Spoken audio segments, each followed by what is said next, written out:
What's up guys, it's DarkArmedDuelist and today doing a Gren Maju Da Eiza deck profile. So I'm really excited to do something for you guys because this deck is actually suggested to me by one of my patrons, Mimi. And this deck is an extremely fun deck to play that can easily OTK your opponent using Gren Maju. So without further ado, don't forget to like, comment, subscribe, hit that bell there so you can come part notification squad, and definitely check out the Patreon down in the description below for all those awesome rewards. And definitely give Mimi some love down in the comments down below for suggesting such an awesome deck. So let's get straight on into this one, guys. So first off, we're playing 3 copies of Gren Maju Da Eiza. This card is such a cool boss monster with the ability this card's attack and defense are each equal to the number of your banished cards times 400, which is insane when you activate cards like Pot of Desires to be able to banish the top 10 cards of your deck to draw 2 cards, so this card becomes 4,000 attack points by just activating Pot of Desires, which is absolutely insane. And we have a bunch of cards in this build that actually banish a bunch of cards all at once to be able to make this card absolutely massive. We then play 3 copies of Eater of Millions. Eater of Millions is really good as a 3-of in the build because this card has the ability it cannot be normal summoned or set. It must be special summoned from your hand by banishing 5 or more cards from your hand, field, and or extra deck face down, which is a great ability to banish a bunch of cards from your extra deck that you don't need to be able to make your copy of Gren Maju massive. This card also has the ability this card gains 100 attack and defense for each face down banished card, and this card cannot be treated nor used as a material for a fusion, synchro, or XZ monster. And once per turn, at the start of the damage step, if this card battles an opponent's monster, you can banish that opponent's monster face down, which is a pretty cool ability just to instantly spot remove a monster off the field. We then play 3 copies of Gizmek Orochi. Gizmek Orochi is really cool as a 3-of in the deck because this card is the ability, if this card is in the hand of the grave, quick effect, you can banish 8 cards from the top of your deck face down to special summon this card, which is a great ability so you can banish a bunch of cards to make your copy of Gren Maju massive. Also, this card has a great ability to banish 3 cards from your extra deck face down, target a face-up monster on the field and destroy it, but you can only use either effect of this card once per turn. You cannot get both effects in the same turn, so we're usually just special summoning this card out to her side of the field as a 2,450 attack point monster, helping us go in for game. Plus, it is a level 8 monster, which is very cool for this build. We play 3 copies of Alpha, the Master of Beasts. Alpha is insane because we also play Kaijus in this deck, and this card makes it so we can actually Kaiju our opponent twice in a turn, which is hilarious. With the ability cannot be normal summoned or set, it must first be special summoned from your hand while the total attack of all monsters that your opponent controls is more than that of all monsters you control, meaning since we're always going second in this deck, it's very easy to instantly special summon this card out to her side of the field and then hand your opponent a kaiju. And when you do, this card is able to you can actually target any number of beast, beast warrior, and or wing beast monsters you control and return them back to the hand, then return face-up monsters that your opponent controls back to the hand, equal to the number of cards that you returned back to your hand. Also, for the rest turn, Alpha cannot attack directly, which is totally fine. So you basically bounce your copy of Alpha and the kaiju you hand to your opponent, and then you kaiju your opponent again and summon out your copy of Alpha again, which is going to be larger than the kaiju you hand to your opponent, so you can just swing over the kaiju using your copy of Alpha, which you double kaiju to your opponent using this card, which is insane. We then play 3 copies of Danger Bigfoot. Danger Bigfoot is great as a 3-of in the build, an extremely powerful card to be able to play in the deck. As this card is able to reveal this card in your hand, your opponent randomly picks 1 card in your entire hand and discard the chosen card. Then if the discarded card was not Danger Bigfoot, you special summon Danger Bigfoot from your hand, and if you do, draw a card. But if this card is discarded, you actually get to target a face-up card that your opponent controls and destroy it, which is a pretty cool ability to be able to just instantly pop a card on the field. We then also play a single copy of Danger Thunderbird. Danger Thunderbird is great as a 1-of in the build, and this card actually pops set cards, which is great to be able to do, but I feel like 1 copy is really all you need. We then play 3 copies of Blackwing Shurunga the Waning Moon. This card is an extremely spicy tech card in the deck, and definitely a 3 of on the build. This card is actually a tuner monster that has the ability, if a monster with 2,000 or more attack is on the field, you can special summon this card from your hand, and you can only use that effect this card once per turn. But the really cool thing about this card is it actually lets us step into a bunch of level 10 synchro monsters, because this card is a level 2 tuner. This card also has a really cool ability. If you control a Blackwing synchro monster, quick evade, banish the card in the graveyard and target a face-up card that your opponent controls and destroy it, but you only use that effect once per duel. And the way you actually do that is by synchro summoning into your copy of Blackwing Full Armor Master, as this card just requires a Blackwing tuner, which Shurunga is, plus any other non-tuner monster, so it's very easy to actually synchro summon into a Towers-like boss monster in this deck, which is one of my favorite cards in the entire game.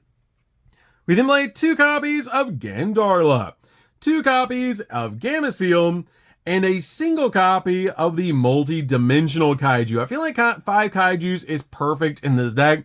And the best thing about this is the actual multi-dimensional kaiju is a small world bridge to get to your copy of Gren Maju. Is the only thing this card has in common with your copy of Gren Maju is it's actually a fiend monster, and you can use this card with a bunch of different dark monsters in the deck. For example, revealing one of your danger monsters, then revealing your copy of your multi-dimensional kaiju, because the only thing that this card has in common with your copy of Danger Bigfoot specifically is this card is actually dark. You cannot reveal it with your copy of Danger Thunderbird because they both have 2,800 attack points, but you can also reveal it with your copy of Gizmek Orochi, as the only thing that they actually have in common is they're both dark. So you have a lot of different small world bridges in this deck to be able to use with your multi-dimensional kaiju, which is really cool to reveal it from the deck so you can add your copy of Gren Maju, because the only thing these 2 cards have in common is they're actually fiend monsters, which is super cool.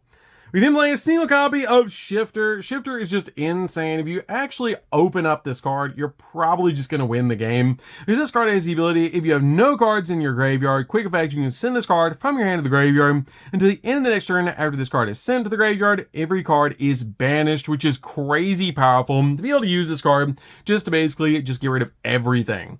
Then play a single copy of Karakuri. Karakuri is great, and it was actually suggested by Mimi. This card is super cool to also use in this build because it helps out a lot in this deck, and it's a really awesome one of in the build to help you get to your copy of Gren Maju with Small World, and overall it's a great hand trap in this deck. So that's it for the monsters, guys. Let's get into the spells.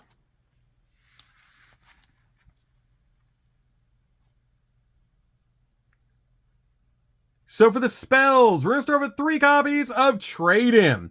Trade-In is an amazing 3 out in the build because we play so many different level 8s in this deck that this card just gives us basically a free draw 2 and helps out a lot in this build. We then play 3 copies of Pot of Desires. Pot of Desires is crazy powerful to your copy of Gren Maju because you just banish the top 10 cards of your deck and then draw 2 cards, which is insanely powerful to be able to do in this deck. So you can basically dig in the deck for the exact cards you need while also getting cards banished, so you can actually make Gren Maju a massive normal summon. We then play 3 copies of Small World.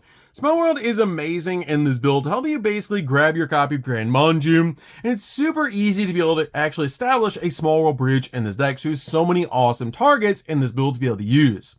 We then play 3 copies of Lightning Storm. Lightning Storm is amazing in this deck just to board wipe your opponent, as this card either deals with all attacks from monsters that your opponent controls or deals with all their back row, which is super cool, and it's awesome this card finally went back to 3.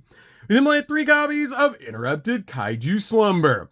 This card is basically a dark hole and also hands your opponent a kaiju and summons a kaiju to our side of the field, which is awesome. And this card is a great ability during your main phase, except the turn this card was sent to the graveyard. You can banish this card in the graveyard and add a kaiju monster in your deck to your hand, letting us also add a kaiju on the follow-up, just in case we need to constantly kaiju our opponent if we don't OTK them on the very first turn that we get to swing in. So that's it for the main deck, guys.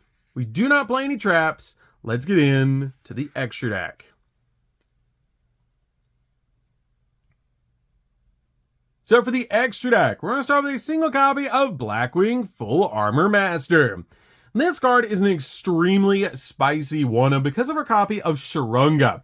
And this card is unaffected by all their card effects, and each time a monster that your opponent controls activates effect, you place a wedge counter on that opponent's monster.